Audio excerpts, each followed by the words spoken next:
اب جیسے ہی ابو طالب نے تیسرے دن گھر کے اندر دعوت رکھی، کھانا رکھا، سب آئے، کھانا کھانا شروع کر دیا۔ اب کھانا کھا کے جیسے ہی اٹھنا چاہتے تھے جناب ابو طالب نے اپنے آستین کو الٹا، الٹنے کے بعد کا خبردار کوئی اپنی جگہ سے مت اٹھنا جب تک رسول کی بات نہ سن لینا۔ اب سب در پر اپنے بیٹھ گئے، بیٹھنے کے بعد رسول کھڑے ہونے کے بعد کہتے ہیں کیا میرا کوئی جانشین بننا چاہے گا؟ کیا میرا کوئی وسیع بننا چاہے گا؟ کیا میرا کوئی دوست بننا چاہے گا؟ اتنے خلفاء تھے، کوئی کھڑا نہیں ہوا۔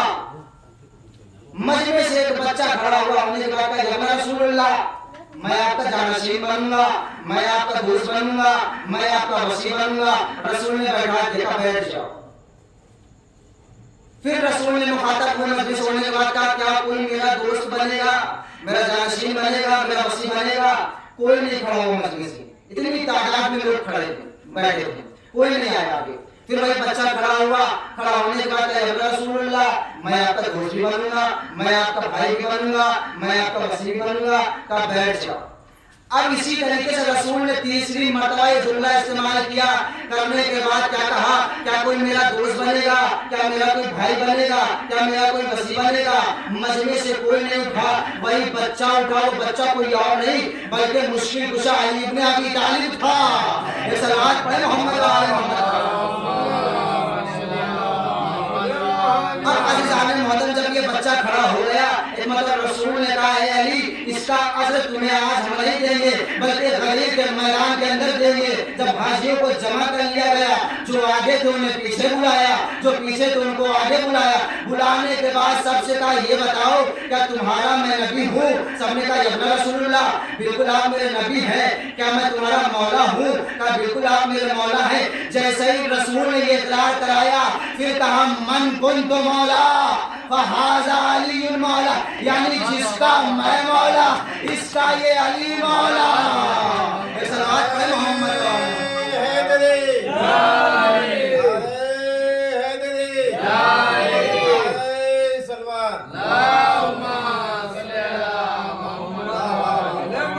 رسول نے دعوت ذوالشیرہ کا حق ادا کیا غدیر کے اندر، یعنی کیا رسول نے مولا تو پہلے ہی بنا دیا تھا، وہ تو وہاں پر کسی اور کو بھی دکھانا تھا۔ دیکھو وہاں پر تو قرآن کی آیت دیا گئی تھی یا ایھا الرسول بلغ ما انزل الیک من ربک، یا رسول یہاں پر قرآن کی آیت میں جلالت کے اندر آئی ہے، یعنی نرم مزاج بات نہیں کر رہا ہے یہاں پر رسول سے۔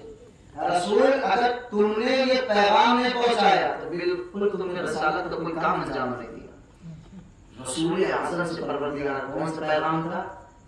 علی کو مولا بناؤ، بناتے رہو کسی کو بھی مولا، کسی کو بھی بناتے رہو، لیکن جو جس لائق رہے گا اس کو اس لائق سمجھا جائے گا۔ اس صلوات پر محمد و آل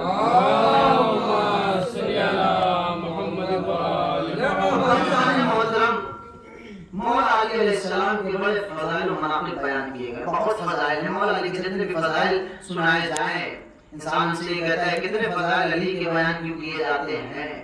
عزیزان محترم جب مولا علی کے اتنے فضائل ہیں تو بیان کیے جائیں گے۔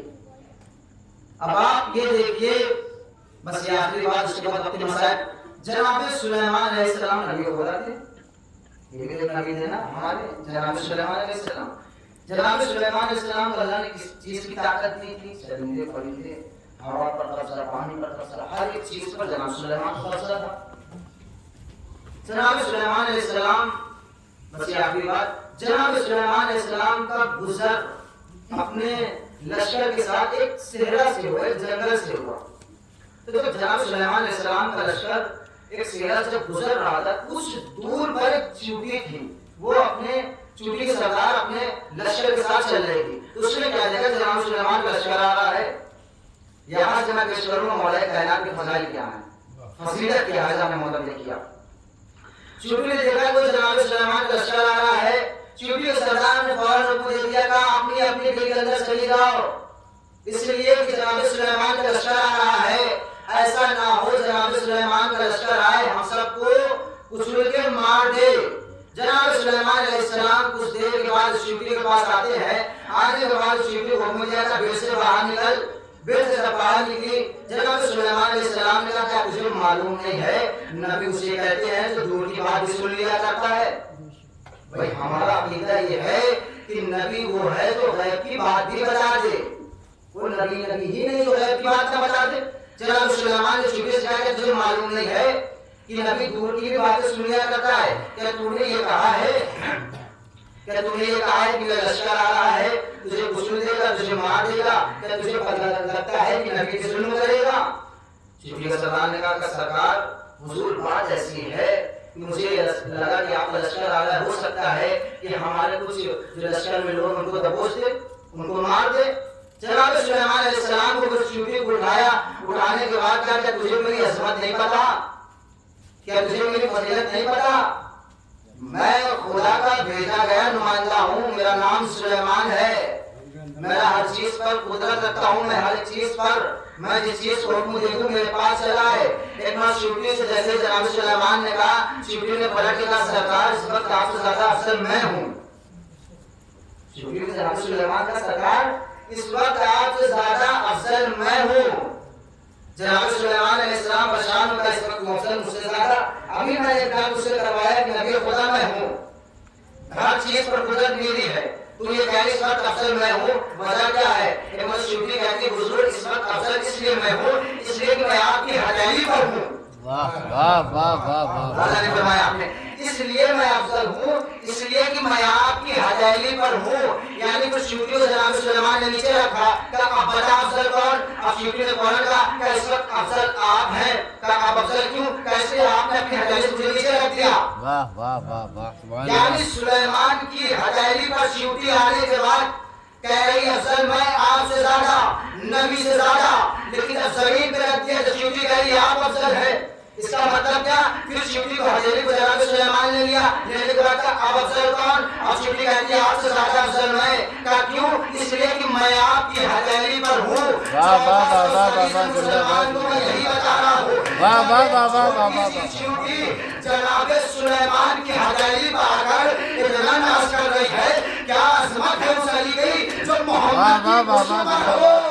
نعرے حیدرے, حیدرے, حیدرے, آواز بلند نعرے صلوات. محمد وآل محمد. جناب سلیمان کی ہتھیلی پر آ رہی ہے, حضور میں آپ سے زیادہ افضل. مسلمان اس بات کا اقرار کر رہا ہے کہ شیوٹی اس وقت افضل کیوں؟ ہتھیلی پہ آنے کے بعد. اور وہ علی جو خانہ کعبہ کے بت کو توڑا, رسول کی مصطفیٰ سے ہوتا, یعنی اس شیوٹی سے ہتھیلی پر آئی, اس شیوٹی کی اتنی عظمت بڑھ گئی. اور وہ علی جو پشت پر تھا رسول کے, کیا عظمت ہوگی اس کی. عزیزان محترم, عظمت علی مرتضیٰ سمجھنے کی دیر ہے. یقین مانیے اگر آپ مولا علی کے فضائل سننا شروع کرتے ہیں تو ختم نہیں ہونے والے. علی کے فضائل اتنے ہیں کہ کبھی کبھی آپ بھی کشمکش کی حالت میں ہو جائیں گے کہ واقعی مولا علی کو اتنی نوازے گئے مجھ سے, لیکن عزیزان محترم نوازے گئے ہیں. لیکن یہیں سے ہمارا دل تڑپ جاتا ہے, یہیں سے ہمارا دل لرزنے لگتا ہے, جہاں پر ہمارے مولا کے اتنے فضائل ہیں, مناقب ہیں, یہیں پر ان کے بیٹوں پر بڑا ظلم کیا گیا. آپ کو ایک بات بتاتا چلوں کہ کربلا میں جناب زینب سلام اللہ یزید سے مخاطب ہونے کے بعد کہا, یزید یہ بتا تو جیتا یا میں جیتی؟ یزید یقینی طور پہ کہتا ہے میں جیت گیا. زینب نے کہا تو جیتا؟ کہا نہیں تو نہیں جیتا. کہا یزید یاد رکھنا کربلا کے بعد دو طرح کے لوگ تھے, کربلا کے بعد دو طریقے کے نام لینے والے تھے, کربلا کے بعد دو طریقے کے فرقے ہمیں ملے. یاد رکھنا اگر کربلا کے بعد تیرا بیٹا تیرا مخالف ہو جائے سمجھنا تو ہار گیا. کربلا کے بعد اگر میرا مخالف میرا بیٹا ہو جائے تو میں ہار گئی. اب آپ نے کیا دیکھا تاریخ میں, کربلا کے بعد اس کا بیٹا کس سے مخالف ہو گیا؟ یزید کا بیٹا یزید سے مخالف ہوا, لیکن حسین کا بیٹا حسین سے مخالف نہیں ہوا. تو اللہ تعالیٰ آج یزیدی قوم مٹ گئی حسین کو مٹانے والی. آج یزیدی قوم کا نام و نشان نہیں ہے, یزید کا نام لینے والا اپنے قبر کے اندر سڑا ہے.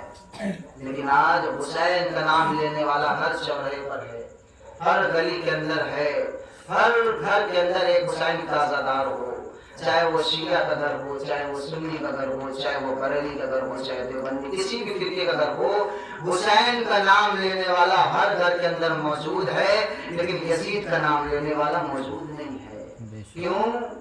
کیونکہ یزید ظالم تھا اور حسین مظلوم تھا۔ عزیزان محترم، آج 3 محرم الحرام ہو چکی ہے، رفتہ رفتہ حسین کا غم ہم سے جدا ہوتا جا رہا ہے۔ آج ہم اور آپ اس حوالے سے بیٹھے ہیں کہ مرنے کے بعد ہو سکتا ہے ہماری بخشش کا سبب حسین کے آنسو بن جائیں۔ تو جب بھی رویا کریے تو یہ سوچ کر رویا کریے کہ ہم اس غریب پر رو رہے ہیں جس پہ رونے نہیں دیا گیا، جس پہ رونے والے کو مارا گیا۔ آپ کو پتا ہے جناب سکینہ جب اپنے بابا کو روتی تھی تو شمر تماشے مارتا تھا، کبھی تازیانے لگاتا تھا۔ ایک مرتبہ جناب سکینہ سید سجاد کے پاس جاتی ہیں، جانے کے بعد کہتی ہے بھیا میں ان سے یہ نہیں کہتی کہ مجھے تازیانے نہ مارے، یہ مجھے تماشے مارتے ہیں۔ یعنی میرے مولا کے جہاں پر اتنے فضائل پائے جاتے ہیں۔ عزیزان محترم، آج 3 محرم ہو چکی ہے، آج طفلان مسلم کے مصائب پڑھنے ہیں۔ کون مسلم؟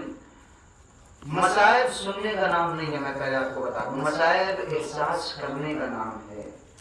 یقین مانیے اگر مصائب کو آپ نے دل سے سنا تو رات میں جب آپ بستر پر لیٹیں گے، جملہ اگر آپ کے ذہن کے اندر رہے گا تو آپ تڑپ تڑپ کے روئیں گے۔ صاحب اولاد کا مجمع ہے، اولاد والے موجود ہیں، اگر آپ کے سامنے اگر آپ کی اولاد کو تماشا مارا جائے، آپ کے سامنے آپ کی اولاد کو اگر شولوں پر گزارا جائے تو آپ کا دل تڑپ جائے گا۔ ذرا حسین کی غربت پہ سوچیے۔ عزیزان محترم، کربلا کا پہلا شہید جو مسلم جسے امام حسین نے بھیجا تھا، کہا جاؤ کوفے جاؤ، جا کر پیغام میرا دے دو۔ جناب مسلم، کون مسلم جسے اپنا امام حسین نے بھائی قرار دیا، جناب مسلم کوفے میں آنے کے بعد امام حسین کا پیغام دیا، پیغام دیتے ہیں، پیغام دینے کے بعد جناب مسلم نماز شروع کرتے ہیں۔ روایت کہتی ہے کہ 18,000 لوگوں نے جناب مسلم کی بیعت کی، 18,000 لوگوں نے جناب مسلم کی بیعت کی۔ اب مصیبت امام حسین، مصیبت مسلم سنیے گا ذاتارو، مسلم کے 2 ننھے ننھے بچے بھی تھے جن کی تاریخ عمر لکھتی ہے، ایک کا عمر لکھتی ہے، ایک کی عمر 9 برس تھی، ایک کی عمر 11 برس تھی، ایک کا نام محمد تھا، ایک کا نام ابراہیم تھا۔ عزادارو، جب جناب مسلم نے نماز کو شروع کیا تو 18,000 لوگوں نے جناب مسلم کے پیچھے نماز پڑھنا شروع کیا، لیکن جب جناب مسلم مڑ کر دیکھے نماز ختم ہوئی، کیا دیکھا کہ ایک افراد بھی نہیں تھا، ایک افراد بھی جناب مسلم کے ساتھ نہیں تھا۔ جب لوگ بھاگنے لگے نا تو اسی اسنا کے اندر جناب مسلم کے 2 ننھے ننھے بچے بھی تھے۔ آپ کو پتا ہے جب بھیڑ کے اندر شور ہوتا ہے تو بچے کہیں نہ کہیں راستہ تلاش کرتے ہیں، بچے بھاگنا شروع کرتے ہیں۔ اسی اسنا میں مسلم کے 2 ننھے ننھے بچے بھی بھاگ گئے۔ آزادارو، یہ مسلم کے جو 2 ننھے بچے تھے نا، ابراہیم محمد، رات کی تاریکی میں گلی میں جاتے ہیں، جہاں پر بھی جاتے ہیں، جانے کے بعد کہتے ہیں دیکھو میں علی کا بیٹا ہوں، میں رسول کا نواسا ہوں، مجھے ایک رات کی پناہ دے دو۔ لیکن مسلمانوں نے پناہ نہ دیا۔ ایک مرتبہ چھوٹے بھائی نے بڑے بھائی سے کہا بھیا کیا کوفے میں میرا چاہنے والا کوئی نہیں ہے؟ کیا کوفے میں میرا ماننے والا کوئی نہیں ہے؟ ایک مطلب بڑے بھائی نے چھوٹے بھائی سے کہا اے بیٹا، اے بھیا، یہاں پر میرا کوئی نہیں ہے۔ دونوں بھائی جاتے ہیں رات کی تاریکی میں، ایک درخت کے اوپر چڑھ جاتے ہیں۔ بڑے بھائی نے کہا اے بھیا، آج رات ہم لوگ یہیں گزار لیں، کل کہیں نہ کہیں ہم چلے جائیں گے۔ عزادارو لوگ، میں نے مسائب کو ختم کر دیا۔ ایک مرتبہ جیسے ہی صبح نمودار ہوئی، کوفے میں آواز بلند ہو گئی، مسلم کو شہید کر دو، مسلم کو قتل کر دو، مسلم کو مار دو۔ ایک مرتبہ چھوٹے بھائی کے کان میں جیسے یہ آواز گئی، ایک مرتبہ چھوٹا بھائی کہتا ہے اے بھیا، یہ کس مسلم کی بات کر رہے ہیں؟ کیا یہ میرے بابا کی بات کر رہے ہیں کہ مسلم کو قتل کر دو؟